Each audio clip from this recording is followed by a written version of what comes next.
Hey everyone, welcome to another episode of the Book More Show. It's Stuart Bell here, and today got the great pleasure of being joined by John Akhoian. John owns Router Hero, a plumbing company based out in California and Arizona. And we're going to talk today about the three books he's written. What's really interesting, I love about John is the passion that he brings to the subject, not only for the passion for his own company, but also the industry as a whole and what other plumbers and tradespeople can do to really amplify their business and set up a company, an organization, a business that's going to provide for them and their family, and also kind of leave that legacy, build something that's really meaningful. The passion that John's got really comes across, and the interesting approach they've taken to the three books, really covering the three pillars of who they're trying to engage with and the difference that they're trying to make. It's very much on target with his passion because it's looking outside or beyond or bigger than just the campaign level, which we often talk about here. So let's get to it. Hey, John, welcome to the show. How are you doing? Good, thank you, Stuart. Well, today we've got John Akhoian with us. He's written a number of books with us, most recently the Values First book, which is about the subheading on that is a principle-driven leadership.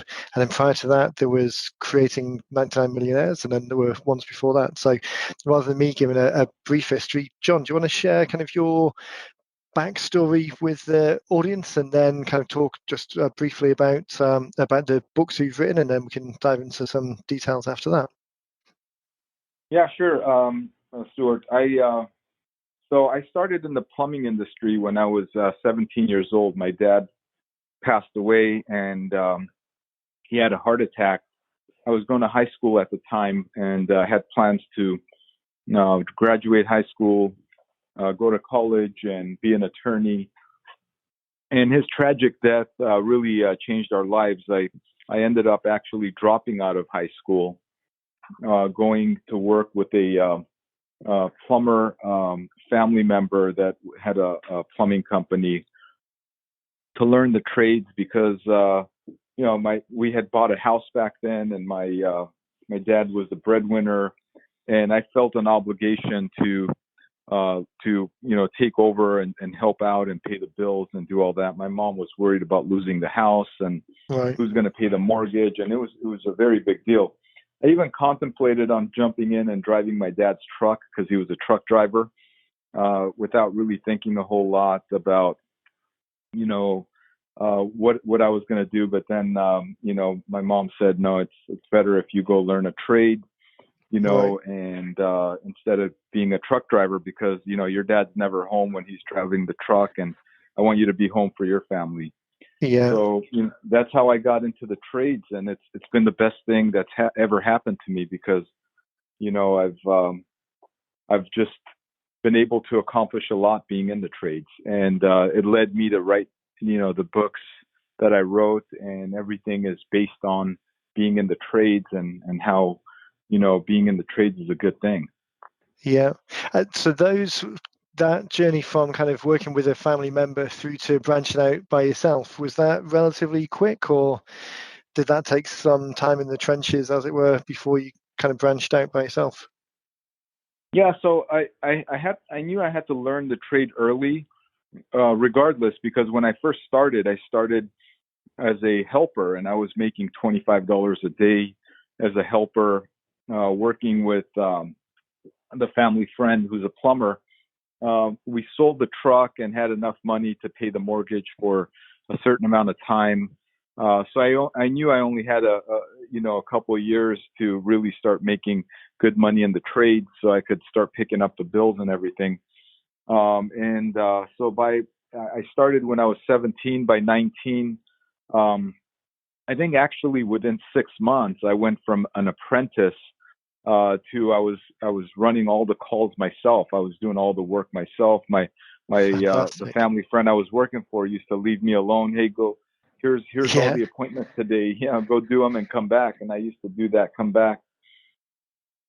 So then it got to a point where I just wanted to grow beyond because I had to make more money, and and I was just capped out by him because his top pay was $60 a day back then, or $65 a day. So I Yeah. reached that rather quickly, and we had a conversation. I asked him. I said, "Hey, I could help you build this. Maybe we add more trucks and and all of that." And he said, "No, I'm comfortable having one truck. I don't want to go beyond this. I don't want the headaches." So he told me, he said, "Look, your options here are you could go work for a big company that's growing and keep growing with them, or you could go start your own thing. What do you want to do?" And I said, "You know what? I'll go start my own thing." So at 19 is when I started my first plumbing Wow. company. And that's such a fast turnaround from kind of coming into the industry to learning the ropes to starting to excel in the organization or the company that you were to going out by yourself. That's a pretty fast turnaround. I think even with someone with a plan to have executed that quickly would have been a fast track, but to have been thrust into it, that's it's a quick turnaround. So from the point that you Yeah. went out by yourself, then was that pretty smooth sailing after that, or was it more of were there other things to it other than just doing the jobs that were a surprise? Yeah, well, there was always something that came up. I mean, and it wasn't smooth. It wasn't smooth sailing. So I quickly learned that I had to start working on getting me customers and getting me work, because when you're first starting, that's the biggest problem. So Yeah, um, at 19, when I left and started my business, I mean, I was forced to do it quickly and learn the trade quickly. But I really loved the plumbing trade. I was just, after day one, I completely fell in love with it. So it wasn't hard to learn, because it felt like something I wanted to continue to do right. for the rest of my life. Um, but yeah, when I went out on my own, first of all, it was a challenge getting the licensing. I remember when I applied for my California State License Board exam.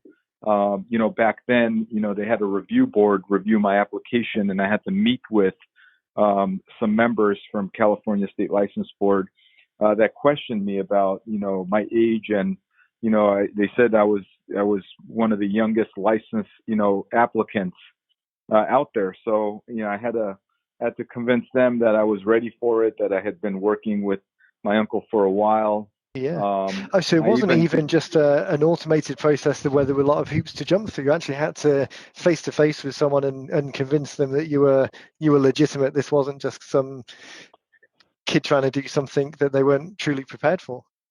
right, right. So I mean, I had that challenge, and then the challenge of finding customers, finding Right. people to work for. So it just took it a day at a time. I made a decision back then that I was going to work for, 10, 12 hours a day. Either number one, I'm going to be working on somebody's plumbing, or I'm going to be looking for somebody that needs plumbing work done. So those are going to be my two focuses. And that's exactly what I did. So I'd wake up early and I'd go knocking on doors, passing out flyers, visiting restaurants, leaving my cards, and sometimes I'd do that 2, 3, 4 days in a row without having one single service call. Right. And then all of a sudden I'd get a couple of calls, and off I was, Yeah. saving the day, fixing their plumbing. Right.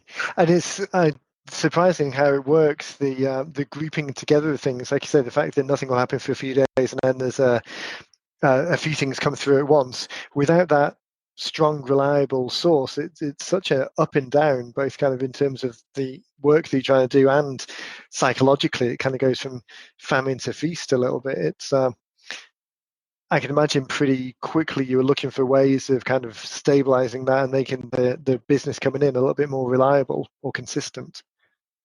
Yeah, and over time, that's exactly what happened, Stuart. You get one customer, and I started getting referrals. And my neighbor was an air conditioning contractor. His name was Alan. Right. He lived across the street from my mom's house. So I did some networking with him. He had a lot of management company accounts, and he helped open the door and get me into a lot of relationships with his customers. And one thing led to the next, and I within a short 6 months, a year, I was busy every single day, and I had more work than I could handle. Ah, and fantastic. yeah, and it was great. And I think that's the same for so many businesses, isn't it? You start out with the idea and the execution of the work itself. Customer acquisition, the marketing side of it quickly becomes apparent that it's something that you need to do. But without a strong plan, you kind of throwing things at the wall, trying to see what works and just putting the effort, the grunt work into it. But then a couple of things come up, a couple of things start working, and you start to see the path towards more customers and then more referrals and more business. I guess it's a common path that a lot of people see. Of all of that work that you were doing then to build new business, was referrals a lot of it after the first year or so? Yeah, I would say the toughest thing was the first year. I mean, just it was day to day, and then after that, it got really busy. It got really busy after that, so I was, at that point, I didn't really have to go out to the marketing part of it as much.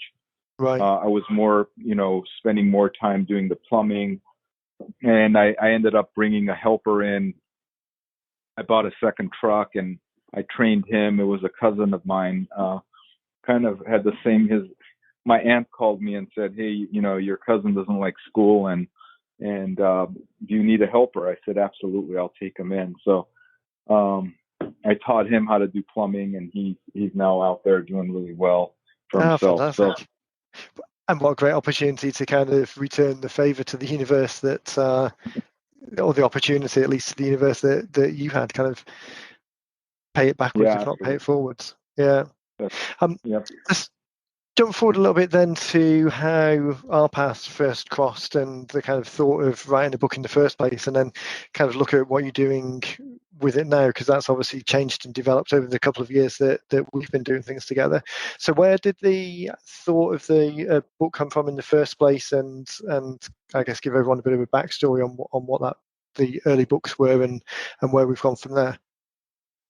Yeah, so the first book I wrote was creating real wealth, and it was a story of mine that how plumbing was Plan B for me, right? It was Right. something I fell into, and with most people I deal with, today we have a couple hundred plumbers working in our company, and I interact with them a lot. I talk to them, and most of them have fallen into plumbing through hardship, because they started either laboring or doing something, and they eventually learned the trade of plumbing. But they all are really prideful about what they do.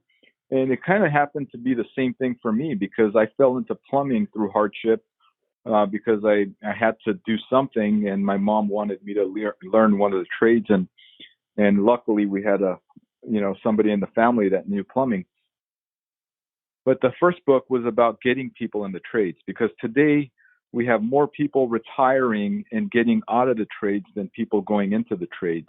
Right. And one of the biggest problems is that people go out there, and especially a lot of young adults, they go into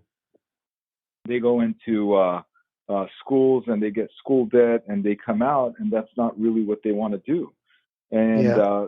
like me, plumbing was Plan B. A lot of people look at it like, hey, this isn't, we'll only get into it if we fall into it. But it was to let everybody know that this is a great career path.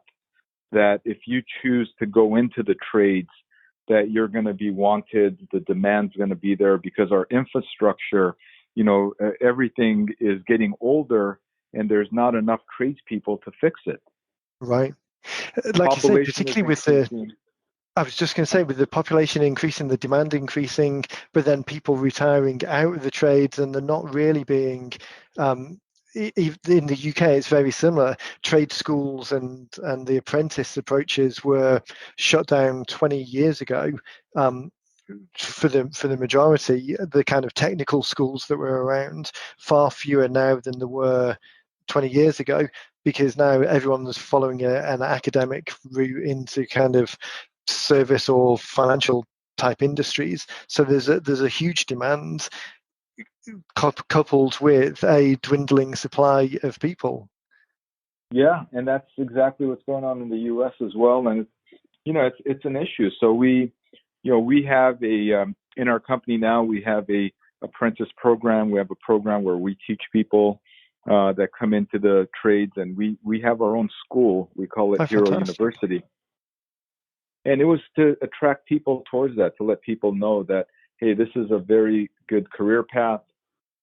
We have young adults coming in within 6 months. They're starting to make, $50,000, $60,000 a year, $70,000 a year.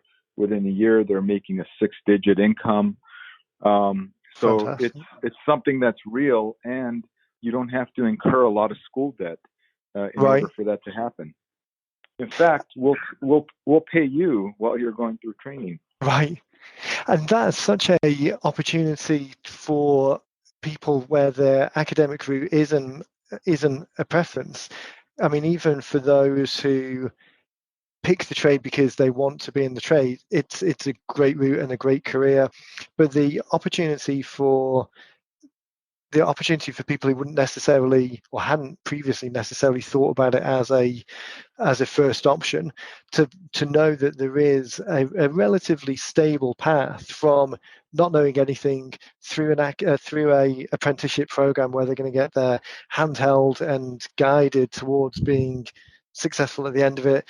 There's an income well they're going through, and then at the end of it there's a career which is going to be more beneficial to them than a lot of other careers out there.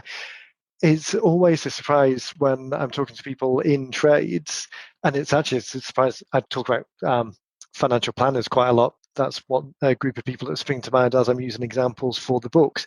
But it's surprising how many trade-based books we've got.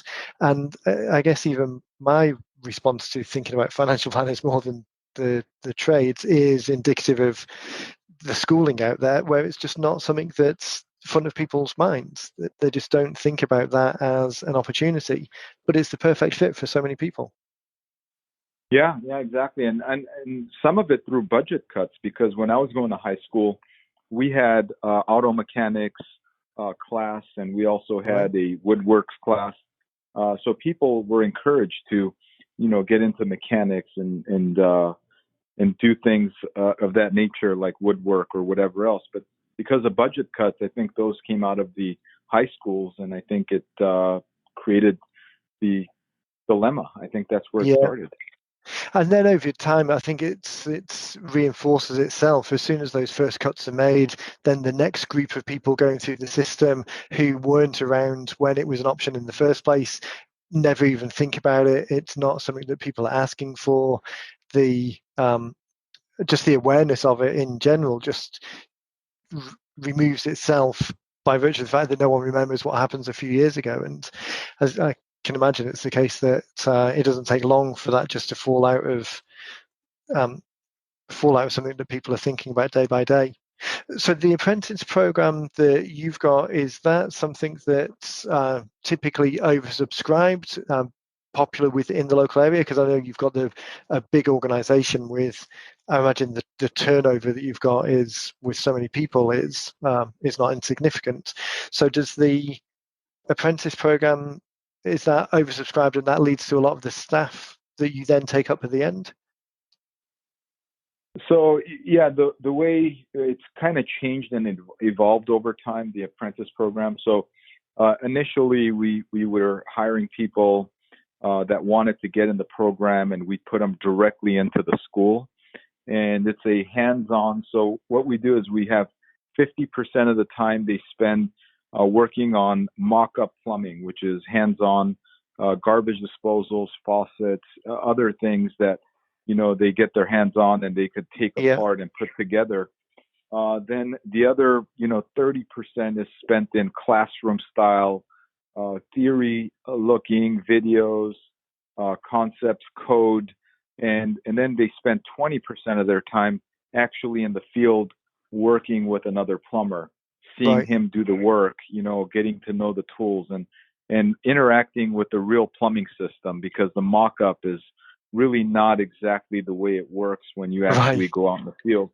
So initially we were hiring people and putting them right into the school, but we found out that we were getting a lot of turnover because people would get into it, and the concept was good. They wanted to get into it, and after we trained them, they'd go out in the field and they didn't like it.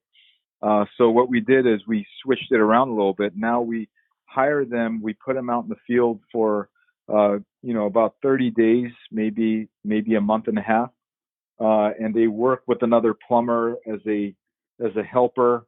And then after that, if they like what they've seen, then we put them through the school. Oh wow, Because yeah. yeah, that's a super interesting, and that real world feedback from looking at where the pinch points were, where the challenges were. Because I can imagine the clean classroom environment is one thing, but the slightly untidier real world is quite a different day-to-day experience. So the fact that you've swapped it around so they get that real world experience first, if anything, that's going to be the big deterrent.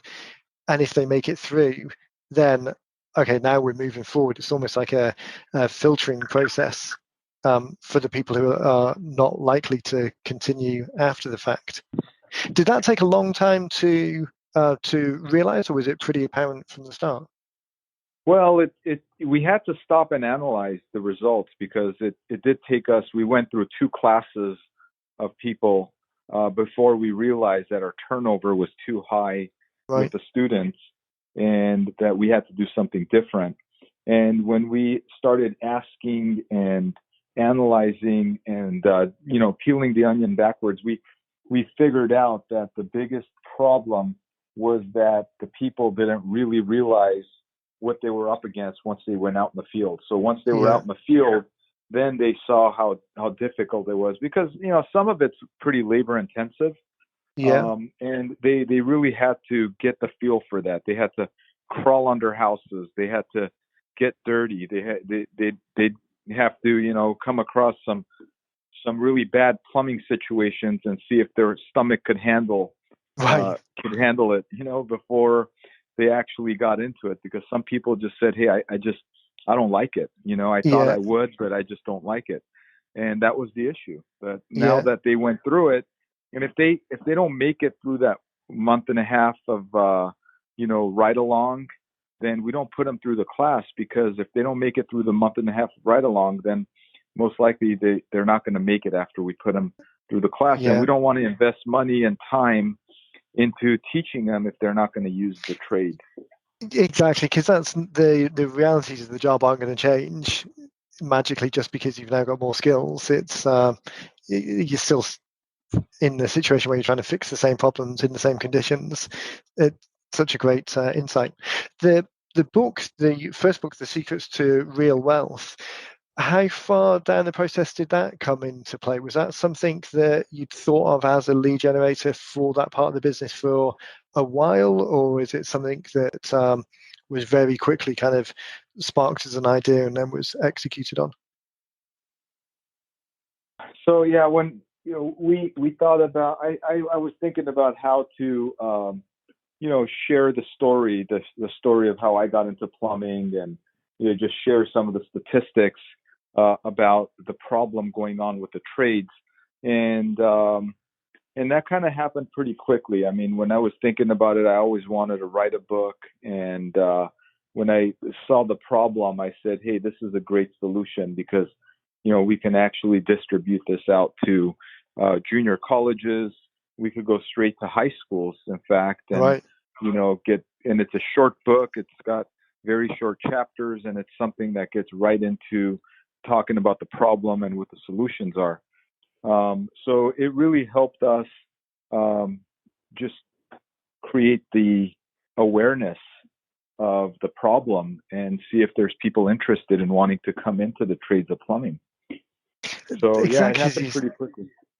And exactly as you said, it does the job of making those invisible prospects visible. A term that we use a lot here. It's of all of the population of all of the high schools in all of the local areas or all of the junior colleges. Without something like this or something serving that purpose of, okay, who's broadly interested, that's just a single group of people. At least now you've got the opportunity of identifying those people who are broadly interested and then continuing the conversation specifically with them rather than kind of just having to shout out into the wilderness all the time and ask who's interested, who's interested, who's interested. Is it something that you're still using today, or have you moved on from that now to look at other ways of engaging people? No, we're still using that actively today. We use it to send out to possible prospects if they're thinking about getting in the trades.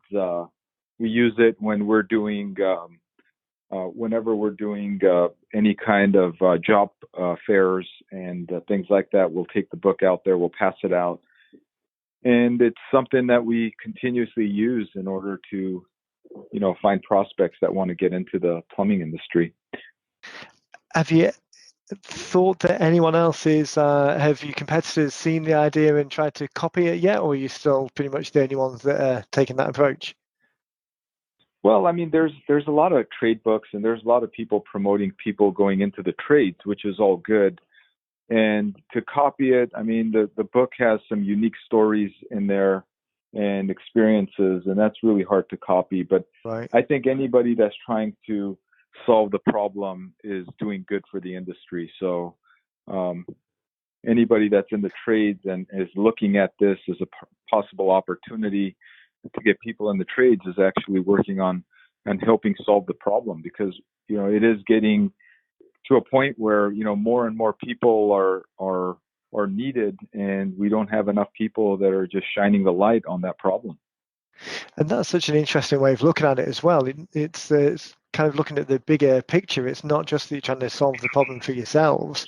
It really is an industry-wide issue that you're trying to address, not in a kind of altruistic type way. It's not just you're trying to feather your own nest or look after your own, solve your own problem.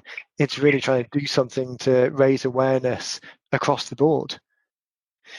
The Yeah. opportunity to kind of an industry level, is there anything, do any of the industry bodies take on this challenge of trying to find talent to come into the field, or are the industry bodies a little bit more focused on the licensing side of things and more of um, the rules and regulations rather than kind of the making sure that there are enough people to do the job? Well, I think one of the biggest challenges we have today is finding enough people. Unemployment rate it's down to its lowest it's ever been, as we're talking right now. That alone makes it challenging. And when you add the trade aspect to it, it makes it even more challenging than that. And Right. there's just, it's, it's the biggest challenge in our industry right now is finding qualified people. Yeah. Yeah, and as you say, it's all of the comments that we made before about the demographics and the changing desires of people, what they want out of work. It's just a problem that gets increasingly more difficult. So how then? So we move on from the first book to the next one. Was the I guess give people a little bit of background on the next one, and then where the idea from that came from and how that fits into your bigger picture. So one of my goals, I've had this goal from when I was a big follower of Zig Ziglar, and one time he said this quote when I was listening to one of his talks. He said, "If you help enough people achieve their goal, you will achieve yours." And it's always been a goal of mine to help people create wealth through this trade of plumbing. So the second book I wrote is called "Creating 99 Millionaires." And in our company, we've got a position which is a very unique position called a channel leader, and it's a experienced plumber that is a really good communicator that runs a team of plumbers, maybe anywhere from 4 to 6 plumbers that work with them in correlation in the field. And it's more of a sales role. It's more of a how to go to customers' homes and how to diagnose the more complicated issues and how to give them long-term solutions. And we have luckily have had quite a few people in this role who've become millionaires because they made really good money. And it was one of my goals, and it still is one of my goals, to create 100 of these millionaires. Guys that are really good at their trade. They're at the elite level where they're Yeah. doing so well that they're making good money. They're smart with their money. They're investing their money. They're putting it away because because in this environment in the trades, not everybody is teaching people about money. They're not teaching them. A lot of them teach them about how to make money, but they won't teach them the lessons about how to grow money or how to invest money Right. and how to do this. And it's been my personal mission to do that. And that's what the book does. It goes into talking about a story, and we start with the end in mind, and we start the book off with having a meeting with 99 millionaires, and these are all unique individuals that are channel leaders that are working in correlation with the company goals and creating value for themselves and their family, and how this waiter that's in this meeting that's listening in and wants a little piece of this, and wants to know, Right. hey, what is this thing that they're talking about, Yeah. and then we go into talking about the benefits of this, and this is more to attract more experienced plumbers. So the first book we wrote was to attract people into the trades at the beginner level, and this book was more designed to attract people who have experience in the plumbing industry that are having a hard time finding um, a way for them to use their knowledge and skill to create wealth for themselves and their family. And is that quite the amount of people that move from company to company and the people out there in the industry, working in the industry, are they looking for this type of answer as well? It's something that kind of that known knowns and unknown unknowns type thing. Is this something that resonates with them because it is something they're actively looking for, or is it more of a education piece to kind of present the opportunity with them to say, hey, you're doing all of this work, you're getting all this money. If you add these extra elements to it, it could be so much more beneficial. It's both. It's both. It Right. talks about both aspects. It's an educational piece about how wealth is created. It doesn't go into any deep concepts, but it talks about how you have to get better, how you could make more money by becoming better and focusing on becoming a really good at your trade, your communication, and then it also goes into the concept about living below your means, Right. how to save your money, how not to waste it, and how to invest your money, and how compound interest works, and how that will actually help it multiply. So it goes into both. It talks about a little bit about the trades, but it also talks about money. And the people who read that, who receive a copy of it, where are they? Where are they coming across it? How are you getting the book out in front of them? So right now we've been doing a lot of PR. I've been on many podcasts that are trade specific, and when people finish the book, they go to the back, and we send them a copy. We'll send them a audio book, or we'll send them a free book if they go in there and fill out a little bit of information. So we've been promoting it just through our regular PR channels, Right. talking about it on podcasts, putting it out there in trades, sometimes putting it out there at job fairs. Yeah. That it's always interesting how niche podcasts have become these days.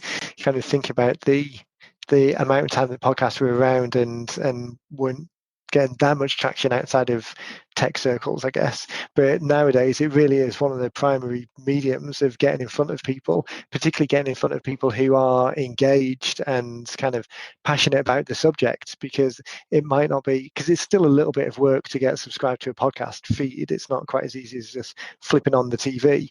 But the audience that those podcasts have are really the ones who are the most passionate and consuming as much information as they get. So to think that there are trade-based podcasts out there as well, which when you think about it is obvious, but it really shows a development of the channel. It's now it's really getting to those niches that are the next level down and really helping those audiences that are desperate for the information.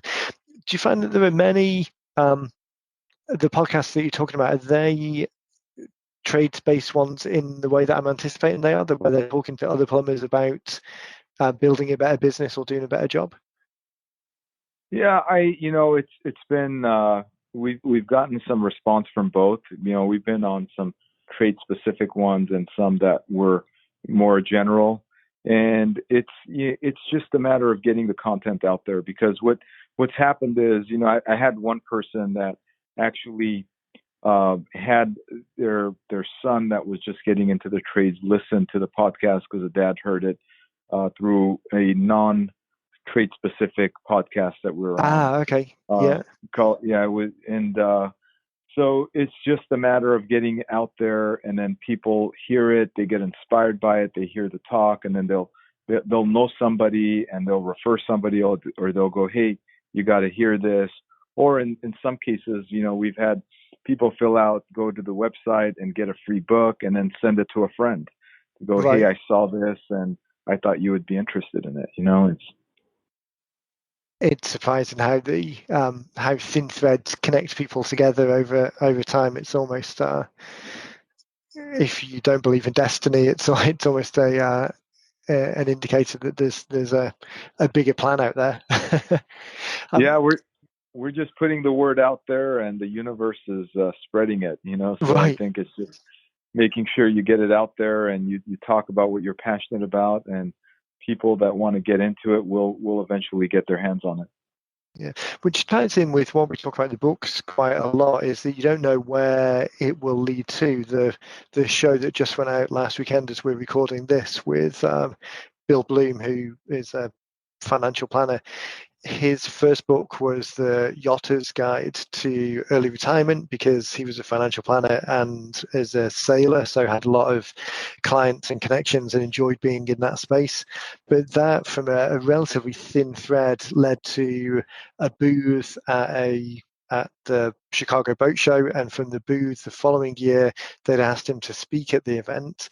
So all of, as he was describing it, they were all pretty thin threads. It wasn't a big orchestrated plan that he had going into it, but it was a series of very small steps that led now to pretty regular speaking engagements in front of the audience that he's really trying to he can do the best work with.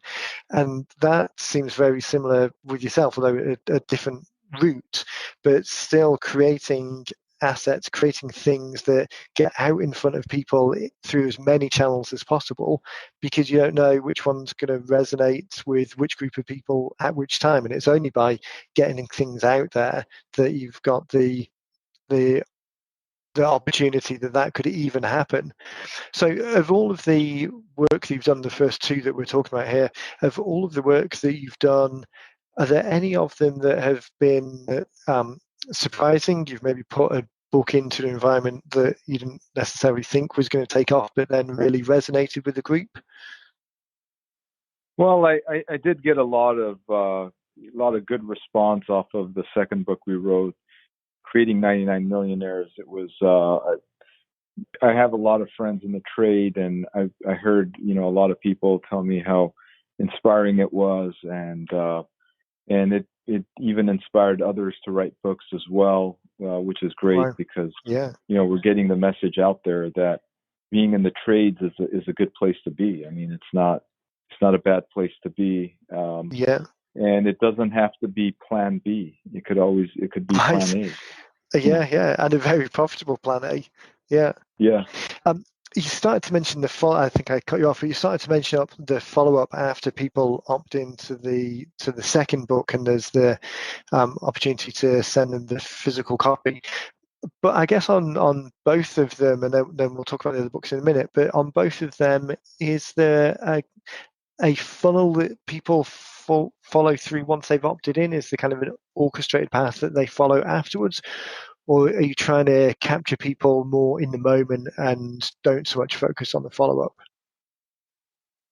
Oh, we do follow up whenever people go in there and request a book. They give us information, and we have a full-time recruiter here, Melissa, who's really good. She follows up behind anybody that's requested a book. we have our marketing director, Greg, that does a lot of follow up as well. So yeah, we do follow up to see how they liked it and what it is, and I'm very accessible as well. I mean, I have my cell phone number behind every business card. We have my email addresses on the website, so there's just a lot of ways to get a hold of me. Right. So sometimes I'll even get people that'll just directly respond to me, and we have an open door here. So Yeah. And that accessibility to real people, I think, is quite a game changer. So many times I mean, even with the people that we talk to, people are looking for ways of automating the follow-up process so that they don't have to get involved. So that as much as possible, it can be a machine that spits out customers at the end. But I think the opportunity that gets lost there, whilst there is a scale benefit to it, the opportunity that's lost is that personal connection. I guess for you guys, when you're really dealing with, it's not like you're trying to sell a product or a service that is just delivered and then it's just a customer product relationship. You're trying to build a relationship with people that you want to bring on as part of the team. So I imagine that personal connection with Melissa and yourself and the rest of the team members makes a difference as well.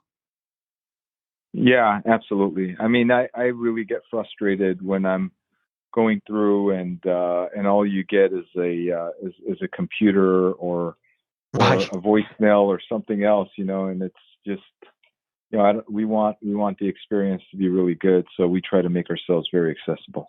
Yeah. Is that a feedback that you get? Is that a common thing that you hear back from the people that you're dealing with, that and the organization as a whole, that personal connection really resonates with them? Yeah, I mean, even when we do some radio advertising, I announce to every customer that my personal cell phone number is behind every business card. So I'm Right. so confident that you'll be happy with our service that I put my number behind. And some people just they're just amazed that I would make such a demand, and I'd actually put my number behind the card. Some people will even Right. just call to go, I was just trying to see if this was Just to real, see. Right. because every Yeah. CEO or every upper level manager is trying to hide behind their people, and you're out Yeah. there accessible in front of everybody. And I said, it's done two things. Number one, I'm not as busy as most people think, so I can handle some calls from customers if that ever happens. And number two, it's actually my people know that my cell phone number is behind every business card. So I think in one sense, they make it they make it a purpose to make sure that people are taken care of really well. Right. Because if somebody does call me, they want them to call me and say how great they were, right? Right. Not to So report any issues. Yeah. yeah, and I think it's created some personal accountability in one sense, and we have a lot of great people here, and I get to come to work and work with so many super individuals that inspire me, that have great stories of their own. So I really love what I do, and I love what I do with the people I do it Right. with, and I think it just creates a really good, positive experience for our customers. And people often say that sense of culture is driven all the way through the organization. So the authenticity that you've got to back up the promises with that personal connection and phone number, I can only imagine how much that trickles down through the rest of the organization to really give that sense of pride and putting your own name on a job that is perhaps lacking in other organizations, maybe even more so, where they know that as much as possible everyone's trying to hide behind the automation and the other tiers of people that get in the way to prevent it. So I can really imagine that as a company culture flows through. The Yeah. third book then, let's give a bit of background on what that is and then how that fits in the mix with the other two. So the third book we wrote is Values First, and that's our values. So our values in our company are really important to us, and we have it front and center. We read the values before every meeting. We talk about stories about when we live the value, And it's interesting because we start the first book with, or the third book, we start out with, one of my um, friends here at the company that me put some of the stories together in the book, and he said, John, why do you want to write this book? And try to convince me not to write it. He said, it's Right. going to create a lot of accountability. And why do you want to write this book? I said, you know what? I really thought about it for a while. And I said, I want to write this book because I want to be held accountable to the values of this company, because I want to live the values of this company and I want to tell everybody what they are. I'm not perfect, but I'm going to do my darndest to get out there and live it and exemplify it to the customers and the people of this company. And that's the reason I wrote it, is because I wanted to be the one that first and foremost followed the values, and also wanted to explain what our values are to our customers, to our employees, to the general public, because I believe that, they are living in our company, and it's Right. something that we want to share with people because we believe it's going to better their lives. It bettered my life, and I know it'll better everybody else's lives as well. And that, as a so many times people talk about the reason for writing something having a very specific return on investment or as a very specific part of the funnel. But both yourself with the values book, the people that we've written, they're almost more stories or journey type books. There's a different level of passion that comes to a project when it's something that means so much. It's kind of that heartfelt content rather than headfelt content. It's really sharing something to share the message rather than sharing something to encourage someone to take the next step. There's benefits on both sides, obviously, but just to be able to capture the words and capture the passion that you've got for what you've done into something that can be shared with no direct or immediate. I don't want to say no direct or immediate benefit, because there is a direct and immediate benefit that comes from it, but that's not the intention. The intention is to share the story and the message and the passion that's behind it. How have you been, given that that's a slightly different, using it in a slightly different context or it's a slightly different purpose, how have you been using it and how does it fit into the organization as a whole? So our plan with the third book, Values First, is to send it to our customers. So it's going to be a book that we're going to either ship or mail or hand out with every service call we do, just so our customers could understand what our organization's values are, and and uh, and hopefully, read the book if they take the time to do it, or pass it on to somebody else, because we built that book is just ultimately designed to let people know that this is what we're about. This Right. is our mission. You'd mentioned, as you were describing it, the kind of slightly scary accountability that it also brings with it. Any point was there a second thought once it had been created and it's there in front of you? Was there anything that you thought might not so much lead to problems, but anything that kind of took away from the very strong positive feeling of getting it done? Was there anything scary about it? Uh, Not really. I mean, I think sharing the values with people just attracts like-minded people to the Yeah. organization, and I believe, look, we when we bring up, when we're doing interviews and we put it on our website, our values are everywhere. We talk about it before every meeting. We read the values, and we share it a lot, and it's just something that happens continuously here. And we want our customers to know that we're a values-based organization, that Right. these are the rules that we're going to live by, and this is how their experience with our company is going to become so much better because we're living through these values. And and we're not shy about it, so we just want the word to Right. go out. And it's inspiring. I mean, like the previous point about making the phone number available and having that accountability and confidence in what you're doing to be able to do that. I think presenting the values is part and parcel of the same mindset. You even in just talking today, and I'm sure as people are listening, that comes across so strongly that it's something that you're very passionate about, very confident about, that the whole team that surrounds you is thinking in the same way. There's the nature of the business and the way you've got things set up brings together like-minded people, that it really is just a extension of that, and the opportunity to share it just reinforces all those messages with the customers. I imagine it's going to be something that's going to be very well received and makes them feel part of the family even more so than just their interaction with the guys. Yes, absolutely. That's how we feel. Yeah. So how always surprised that I think on every podcast interview that I've done that isn't just Betsy and I talking, um, I kind of get 45, 50 minutes in and then realize how fast the time's gone. Um, Yeah. in the bigger picture, you've got the three books that are working together at the three different stages.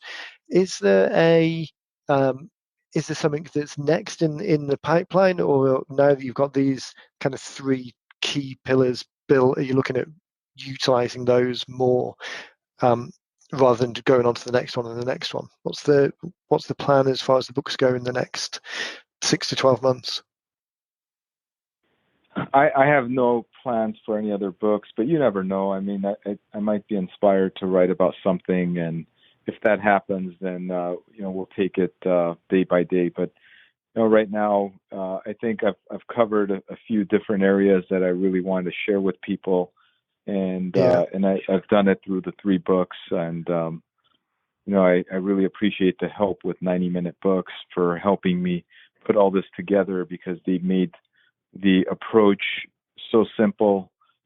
They've made it so easy to, take all of this information out of somebody's mind and put it in a Right. concept that'll turn into a book, and enjoyable to read. So I think, and that's as I'm talking to people, as Betsy's talking to people, as Dean's talking to people, that idea of there's so much fantastic knowledge in people's heads, and there's so much passion around what they're doing, and the ability to have these as the beginnings of great conversations with people, just to be able to help people capture that and get it down there and get using and get it in front of people. It really is, every time we finish another book and then talk to people afterwards about how they're using it, it really makes the whole process worthwhile, because just as with you, the passion that those conversations come through with, the kind of the difference that people are able to make, I mean, it really makes the whole thing worthwhile. It's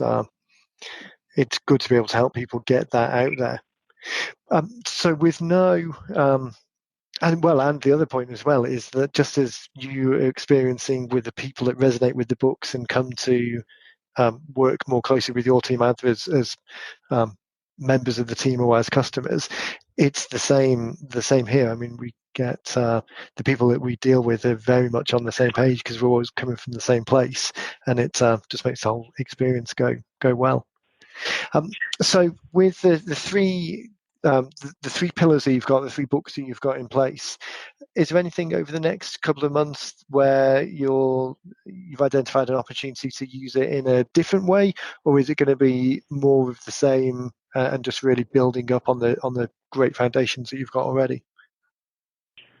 yeah, so the books we have is on Amazon. If anybody wants to go purchase it, we're usually the biggest consumers of our own books, so we actually buy it and we distribute it to people just to get the word out there. But our plan is to get on more podcasts like yours, Stuart, and other ones, and share the story, share the books, and hope one day it'll change somebody's life. Fantastic. Well, that's a great point to wrap up, and make sure before we do that we can point people in the right direction. So I'll put links to the books on Amazon in the show notes. So head over to 90minutebooks.com/podcast and look for the interview here with John. The email that we send out, obviously, that'll be directly linked to it. But as people are listening, is there where's the best place for them to follow along with what you guys are doing or learn more? So if they go to our website, rooterhero.com, that's ROOTERHERO.com, and forward slash 99 millionaires will take you to the second book we wrote, and just forward slash the book's name will take you directly to a site where you can actually request a copy of the book, and just give us a little bit of your information, and we'd be happy to send you either an ebook or an audio file, or also the actual book, whatever you request. Fantastic. Well, I'll make sure that all of those links are in the show notes as well, so people can get straight across there. John, just want to say thanks again for your time today. It's always such a pleasure talking to people who are passionate about their subjects. Your passion definitely comes out. It's exciting to see what you've done with the book so far, and really looking forward to checking in the future and seeing how that's improving. Thank you. I appreciate your time, Stuart. Fantastic. Thank you. Thanks, everyone. We will catch you in the next one. And there we have it. What a fantastic episode. As I said at the start, it's such a great opportunity to speak with someone whose passion really comes through.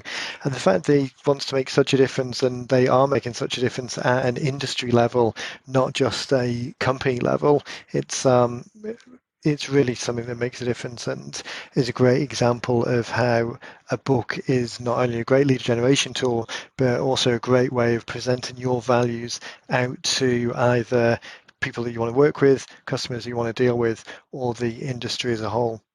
So if you want to continue the journey, a couple of options. If you want to be a guest on the show, it would be great to have a conversation about your book or your book idea. Then head over to 90minutebooks.com/guest. If you haven't yet, then head over to bookblueprintscore.com and complete your own scorecard to look through your book idea against the 8 book blueprint mindsets that we've got. John's example is a really great example because we talk a lot about lead generation and how you can engage and identify potential customers, but scoring John's book against the mindsets, it scores highly even though the outcome is different, because there's still a clear message, there's still a clear framework and a way of guiding people through. The information that's delivered in the content is valuable, and then there are clear steps and calls to actions and a reason for the book being created in the first place. So no matter what your book idea is, then filter it through or assess it against the 8 mindsets, the book blueprint mindsets, and it will give you a great indication of where you can amplify that message even more. So thanks again for listening, everyone, and we will catch you in the next one.